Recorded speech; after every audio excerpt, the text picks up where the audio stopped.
Olá, tudo bem com você? Graça e paz. Hoje eu vou continuar meditando na carta de Paulo aos Romanos. Nós vamos meditar aí no capítulo 14. O capítulo 14, ele vai falar sobre o julgamento. E Paulo, ele trata a respeito dos fracos e os fortes na fé. Eu não sei, com certeza Paulo escreveu isso aqui porque na igreja que estava em Roma tinha aqueles cristãos que eram fracos e com certeza também tinha os cristãos que se intitulavam os fortes na igreja. E aí Paulo, ele escreve justamente no sentido de não fazer o julgamento. Com certeza os cristãos fracos julgavam os cristãos fortes e os cristãos fortes julgavam os fracos. E Paulo, ele começa o seu capítulo desta maneira. E ele já começa dizendo que é para aceitar o que é fraco na fé. Veja bem, aceitem o que é fraco na fé, sem discutir assuntos controvertidos. Ele vai explicar mais à frente que são esses assuntos controvertidos. Esses assuntos que esses dois grupos, eu creio que não chegavam a um acordo. Controvérsia, para mim é certo, para outra pessoa é errado. Então por isso que é um assunto controvertido. Olha, aceito que é fraco na fé, mas não discutam, sem discutir o assunto controvertido. O 2, ele diz assim: um crê que pode comer de tudo, já outro, cuja fé é fraca, come apenas alimentos vegetais. Aquele que come de tudo não deve desprezar o que não come, e aquele que não come de tudo não deve condenar aquele que come, pois Deus o aceitou. Então é Deus quem nos acolhe, tanto os fortes como os fracos. Então o problema aqui, tudo indica que era com relação aos alimentos. Provavelmente seria um grupo de judeus? Sim, já que Paulo falou sempre para alguns judeus ou para grupos de judeus, também falou para os gentios. E como ele estava falando para judeus e gentios, então aqui ele estava falando para certos alimentos que aos olhos dos judeus eles eram considerados imundos. Lá em Levítico fala sobre os alimentos ou os animais que eram considerados impuros, começando aí pela carne de porcos, os animais que têm a unha fendida, mas que não rumina, e tantos outros, os peixes sem escamas. E diz aqui que eles não comiam, aqueles que tinham a fé fraca, eles não comiam alimentos impuros, eles comiam apenas vegetais. E por outro lado, tinha um grupo que, não, se Deus criou tudo isso, se Deus abençoou tudo isso, eu vou comer tudo. Então, o que ele está dizendo? Olha, o que não come não deve desprezar o que come. E o que come não deve desprezar o que não come. Pois Deus é o único Deus e acolheu a todos, nos aceitou. Versículo 4 diz assim: quem é você para julgar o servo alheio? Então, ninguém tem condições de julgar o servo alheio por aquilo que come e por aquilo que faz. Algo assim, porque vai falar sobre os dias, né? Os dias separados, ou vamos dizer assim, o sábado seria para os judeus um dia separado. Então aí fala sobre observância. Então, que Paulo está dizendo, quem é você para julgar o servo alheio ou o seu próximo? É para o seu Senhor que ele está em pé ou caia, e ficará em pé, pois o Senhor é capaz de sustentar. Então aqui é Deus que nos sustenta. Então no versículo 1 ao 3 é Deus que acolhe e que aceita a todos, independente se a pessoa come ou não come. Agora, no versículo 4, é Deus que sustenta a todos. A partir do versículo 5 até o 9, Jesus, ele é o quê? Ele é o Senhor Supremo. Ele começa assim, a quem considere um dia mais sagrado que o outro. Com certeza aqui ele está falando do sábado, que os judeus eles observavam o sábado. Não poderia quebrar as regras com relação ao sábado, e Deus deu através de Moisés. E ele diz assim, há quem considere iguais todos os dias. Cada um deve estar plenamente convicto em sua própria mente. Aquele que considera um dia como especial para o Senhor, assim o faz. E aquele que come carne, come para o Senhor, pois dá graças a Deus. E aquele que se abstém, para o Senhor se abstém, e dá graças a Deus. Pois nenhum de vós vive apenas para si, e nenhum de nós morre apenas para si. Se vivemos, vivemos para o Senhor. Se morremos, morremos para o Senhor. Assim, quer vivamos, quer morramos, pertencemos ao Senhor. Porque esta razão, Cristo morreu e voltou a viver para ser Senhor de vivos e mortos. Então, que Cristo é o Senhor de todos. Então, ele diz aqui que uma pessoa, ele considera um dia especial, um dia mais sagrado que os outros. Para outras pessoas, todos os dias são sagrados, são dias normais, foram dias que Deus criou para o homem, e então para ele todos os dias são iguais, mas tem um que considera. E se alguém também reserva algum dia especial para servir a Deus, para dedicar a sua vida a Deus, que assim o faça. Se eu observo o sábado, não que esse sábado ele intrometa na minha salvação, não que este sábado fique superior ao sangue de Cristo derramado na cruz do Calvário, que eu faça. Se eu reservo o domingo para cultuar a Deus, que eu faça desta maneira. Então não importa se eu reservei um dia, e esse dia ele é um dia especial para mim para servir a Deus, que assim o faça. A mesma coisa é a comida. Aquele que come carne, come para o Senhor, pois ele dá graças a Deus, ele apresenta e dá graças a Deus, que coma.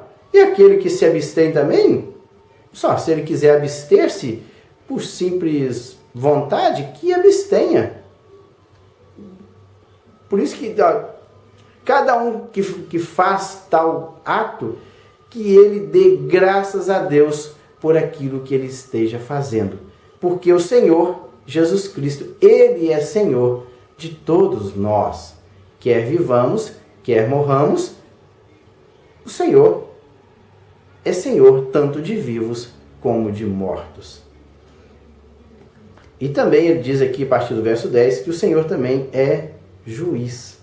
Versículo 10 a versículo 12, e o Senhor também é juiz. Na verdade, é Jesus que é o juiz. Quem somos nós para sermos juízes do nosso próximo? Portanto, você, por que julga seu irmão? Aqui na verdade, eu estou como árbitro ou como juiz do meu irmão. E por que despreza o seu irmão?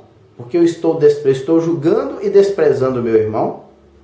Pois todos compareceremos diante do tribunal de Deus, porque está escrito lá em Isaías 45, versículo 23, por mim mesmo jurei, diz o Senhor, diante de mim todo joelho se dobrará e toda língua confessará que sou Deus.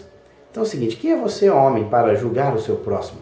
Por acaso Deus te constituiu juiz para julgar o seu irmão por aquilo que ele faz? Pois todos nós compareceremos diante do tribunal de Deus, o justo juiz, aquele que julga todas as coisas, e diz que todos vão comparecer diante do tribunal do Senhor. Assim, versículo 12, assim cada um de nós prestará contas de si mesmo a Deus. Então eu não devo julgar o meu irmão pelo fato de alguém, eu não vou comer carne. Tudo bem, é sua vida com Deus. Só que temos que observar um pequeno detalhe, é que se eu estou comendo carne ou não estou comendo carne, e que este ato em si eu estou fazendo para que eu possa entrar no céu, aí sim eu estou enganado. Porque eu somente vou até ao céu porque eu criei em Jesus Cristo, fui justificado por Deus através da pessoa de Cristo, estou em processo de santificação, e aí sim eu entrarei no céu. Não pelo simples fato de observar um dia ou outro, ou comer carne ou não, que eu vou entrar no céu. E ele continua no 13. Os cristãos exercem mútua influência. Então, um cristão, ele influencia, acaba influenciando na vida do outro. Veja bem o que ele diz. Portanto, deixemos de julgar uns aos outros. Em vez disso, façamos o propósito de não colocar pedra de tropeço ou obstáculo no caminho do irmão. Como alguém que está no Senhor Jesus, tenho plena convicção de que nenhum alimento é por si mesmo impuro, a não ser para quem assim o considere. Para ele é impuro. Se o seu irmão se entristece devido ao que você come, você não está agindo por amor. Por causa da sua comida, não destrua o seu irmão, por quem Cristo morreu. Então Paulo agora, ele falou nos versículos anteriores que se eu como ou não como, é problema meu. E isso não vai influenciar na minha salvação. A falta de comer carne ou não. E depois o fato de observar um dia ou não, isso também não vai influenciar na minha salvação. Mas a partir do momento em que essa prática minha, ela começa a interferir na vida de outros cristãos, aí sim, eu tenho que observar isso. Ele, então, deixando de julgar os outros. Em vez disso, façamos o propósito de não colocar o quê? Pedra de tropeço, ou um obstáculo para que o meu irmão tropece naquele obstáculo e caia na fé. É isso que Paulo está querendo dizer. Olha, então se eu como carne, e o fato de eu comer carne vai fazer com que o meu irmão tropece e caia, então agora eu vou agir por amor. Então, por amor ao meu irmão, eu vou deixar de comer carne. Viram aqui no finalzinho? Ele falou assim, olha, tudo bem, irmãos, não tem nada de impuro na carne. Aquilo que Deus abençoou não é impuro. Ele coloca aqui, como alguém que está no Senhor Jesus, tenho plena convicção de que nem o alimento por si só, por si mesmo, é impuro. A não ser que eu considere, a não ser que diante do meu ponto de vista, eu considere que aquele alimento é impuro. Mas eu tenho plena convicção diante do Senhor que nenhum alimento por si mesmo ele é impuro. A não ser que eu considere. Se o seu irmão se entristece devido ao que você come, então se o meu irmão ele se entristece devido ao fato de eu estar comendo carne, você já não está agindo por amor. Por causa da sua comida, não destrua o seu irmão, por quem Cristo morreu. Então agora, Paulo disse, então é melhor, então irmãos, conselho de Paulo, então é melhor o seguinte, que você não coma carne, para que não destrua a fé do seu irmão, por quem Cristo também morreu. Se ele é um cristão fraco, por amor a Cristo, suporte esse fraco na fé. Se ele acha que isso é errado, se acha que isso é impuro, então diante do seu irmão, não coma carne, por amor a Cristo. Versículo 16, os cristãos devem ter prioridades. Então, daí do versículo 16 e 18, os cristãos devem ter prioridades.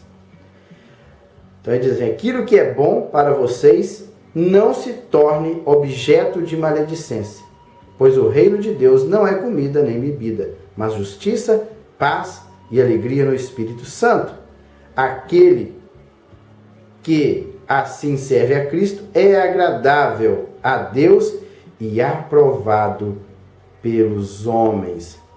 Então, eu como cristão, eu devo ter prioridades. E a prioridade é o quê? É o reino de Deus. E o reino de Deus, diz Paulo aqui, que ele não é comida, não é bebida. Então eu tenho que priorizar as coisas. Se o meu alvo é o reino de Deus não é comida nem bebida. Então eu tenho que abrir mão de certas coisas por amor ao meu próximo e também a minha prioridade é o reino de Deus. Se eu faço parte de um reino, o qual Cristo é o soberano Senhor, e que as demais pessoas são os meus irmãos que fazem parte desse reino, e se eu sou causa de tropeço para um desses irmãos que compõem o reino de Cristo, então é melhor eu abrir mão disso por causa deste reino. Então é a minha prioridade. Eu tenho que priorizar as coisas no reino de Deus. Ele diz aqui que a prioridade é o que? Justiça, paz e alegria no Espírito Santo. Nesse reino tem que ser um reino justo, um reino de paz e um reino de alegria. Alegria no Espírito Santo. E ele diz que aquele que assim serve a Cristo é agradável a Deus, é aprovado pelos homens. O versículo 19 até o 21, os cristãos devem ajudar uns aos outros a crescer. Então, se nós fazemos parte de um reino, o qual Cristo Jesus é o soberano, Senhor, e que os nossos irmãos, eles fazem parte desse reino, nós estamos inseridos neste reino, este reino invisível. Agora, nós devemos ajudar uns aos outros para que este reino cresça. Que diz aqui, em justiça, paz e alegria.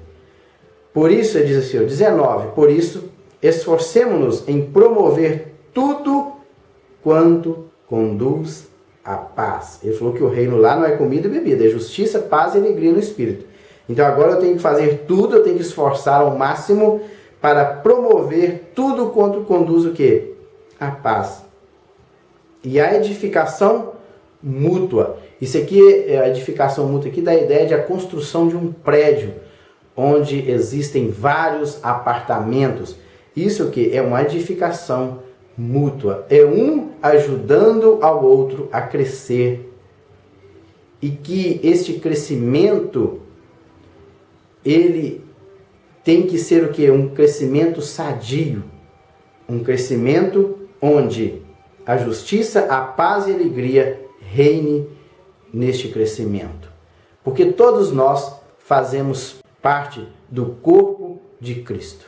E Cristo, ele é o cabeça deste corpo.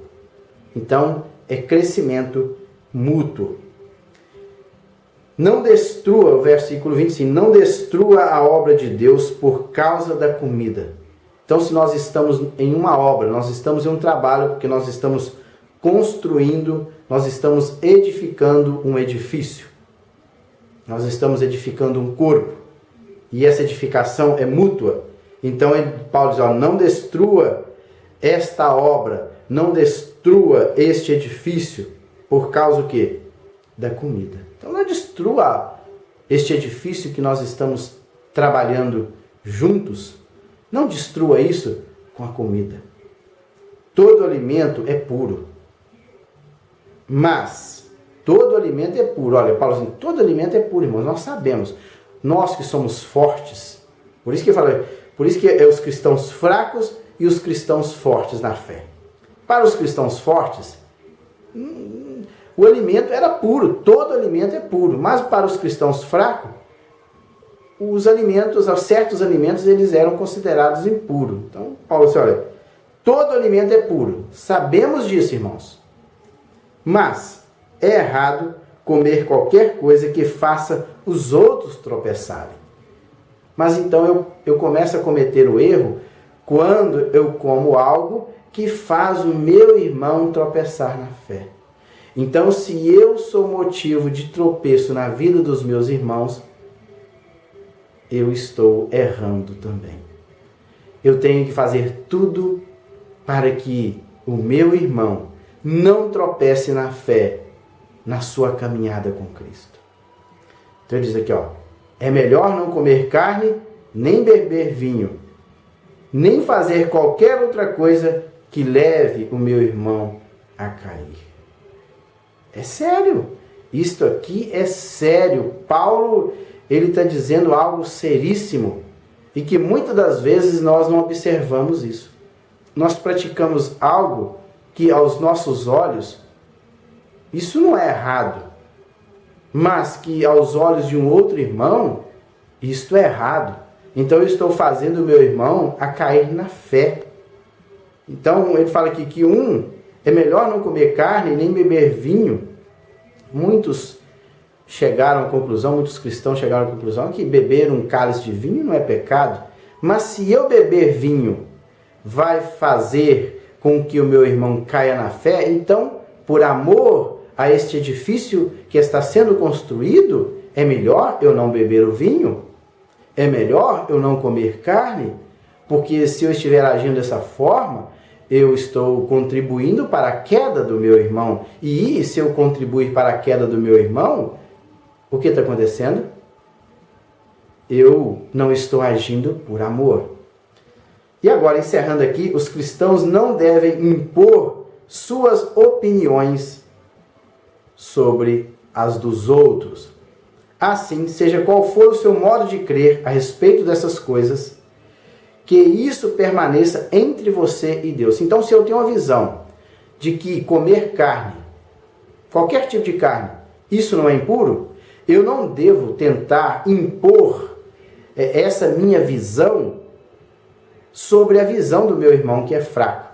Mas que isso seja somente entre a minha pessoa e a pessoa de Deus. Olha, assim seja qual for o seu modo de crer a respeito dessas coisas, que isso permaneça entre você e Deus. Feliz é o homem que não condena naquilo que aprova, mas aquele que tem dúvida e é condenado se comer, porque não come com fé, e tudo que não provém da fé é pecado. Então, Paulo aqui, nesse capítulo, ele está tratando a respeito de comida, bebida e os dias sagrados. Paulo não está tratando de nenhuma outra coisa aqui. Se alguém tentar interpretar o capítulo 14 como outros tipos de pecado, não encaixa aqui. Aqui ele falou de comida e de dias mais sagrados. Então, Paulo com certeza estava instruindo aqui os irmãos gentios e os irmãos judeus. Um tinha uma visão e o outro grupo tinha outra visão. Os judeus não deveriam impor a sua visão sobre a visão dos gentios, e os gentios, por outro lado, não deveriam impor a sua visão sobre a visão dos judeus. Porque os judeus eles cresceram na cultura. Para eles, isso era errado. Para os gentios que não cresceram nessa cultura, que não conheceram esses mandamentos, essas leis cerimoniais, eles não deveriam impor o seu ponto de vista no ponto de vista do outro. Então, cada um deveria agir de acordo com a sua fé, pois de tudo que não provém da fé é pecado. E aí encerra o capítulo 14 da carta de Paulo aos Romanos. Fique com Deus e até o próximo vídeo. O próximo eu estarei meditando no capítulo 15, ele vai falar sobre a unidade. Até lá!